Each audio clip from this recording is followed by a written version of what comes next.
The first balcony.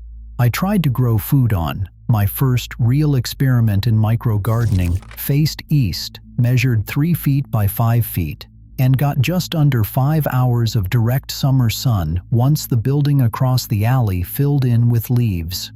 I kept records for a season, every weighing and every plant that bolted in July when the radiant heat off the metal railing turned the back wall of the balcony into something closer to a stovetop than a garden.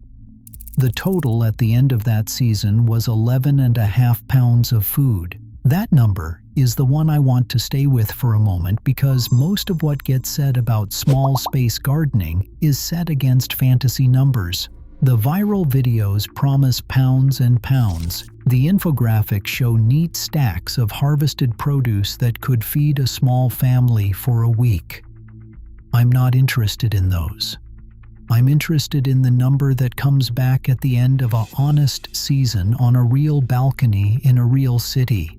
And that number, on 5 hours of east-facing sun and 15 square feet of floor, lands closer to 11.5 pounds than to 50 pounds.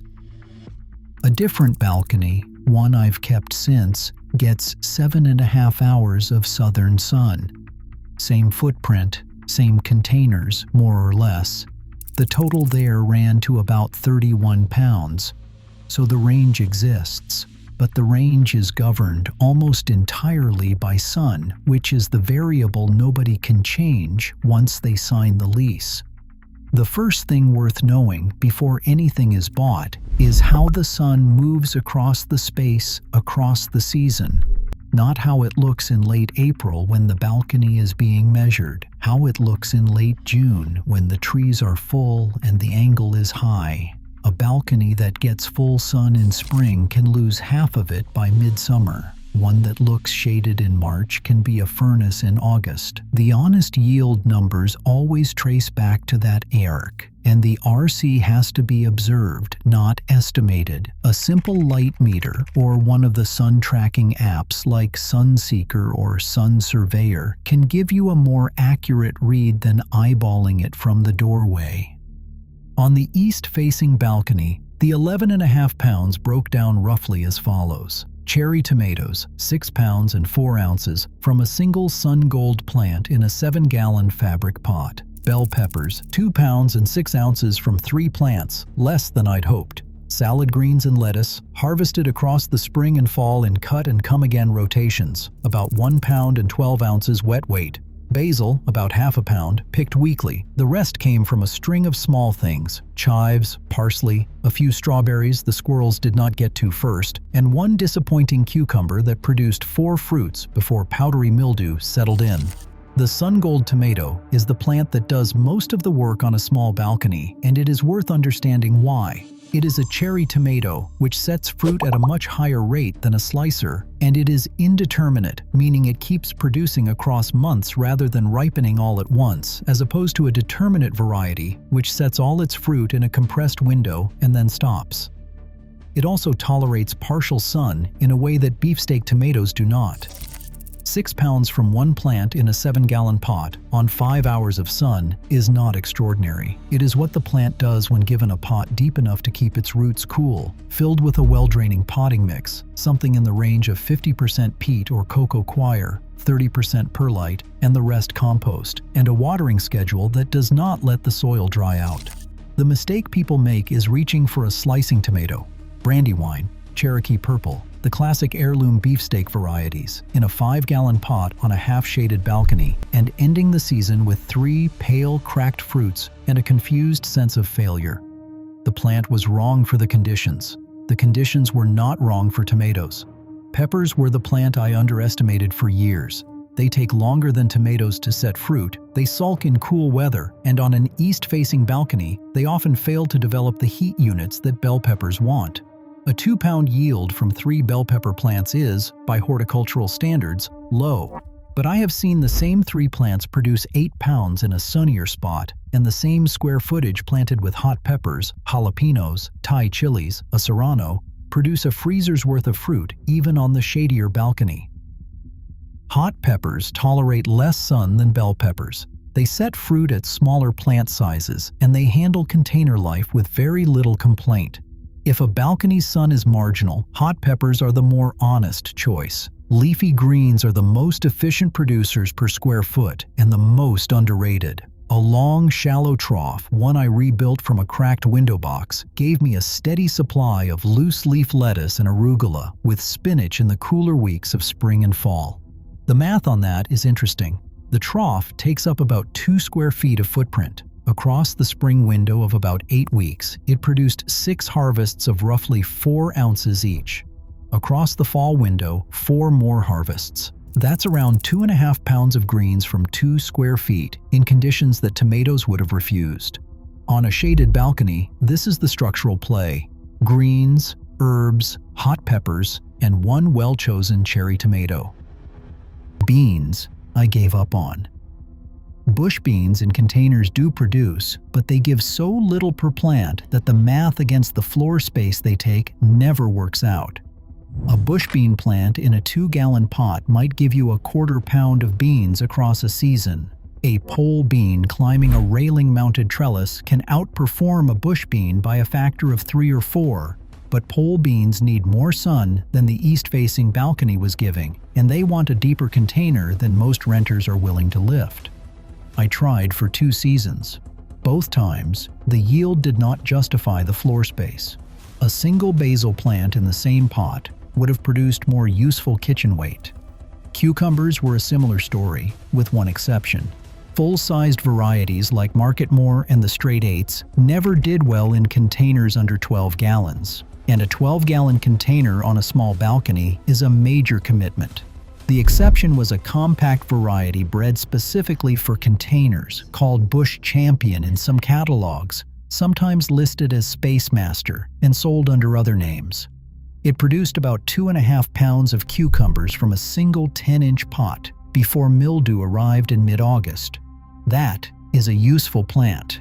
Most of the cucumbers sold to home gardeners are not. Strawberries are the plant I keep coming back to, even though the yields are modest because the planting math is so favorable. An ever-bearing variety in a 12-inch pot will produce somewhere between 1/2 pound and 1 pound of fruit across the season. That is not a lot. But the pot can hang from a railing, taking no floor space at all. A hanging strawberry pot can be doubled or tripled along a railing without disturbing the rest of the layout. 10 hanging pots, a pound each in a good year, yield 10 pounds of strawberries from 0 square feet of floor. The constraint is whether the balcony has railing access and whether the building rules allow hanging hardware. This is where the vertical question comes in, and it has to be handled honestly because vertical gardening videos promise more than the structural reality of most balconies can deliver. A railing-mounted system works. A wall-mounted pocket system screwed into a brick exterior also works, but most renters cannot screw into the building. Tension pole systems work for light plants like herbs and strawberries, but they fail under the weight of a fruiting tomato.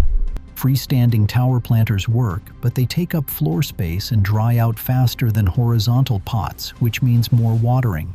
The vertical gain is real, but it is bounded by what the building lets you do and by how much watering you can sustain in July without giving up on the project.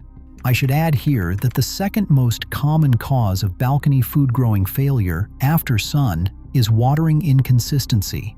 Containers in full sun in midsummer can lose 1/3 of their soil moisture in a day.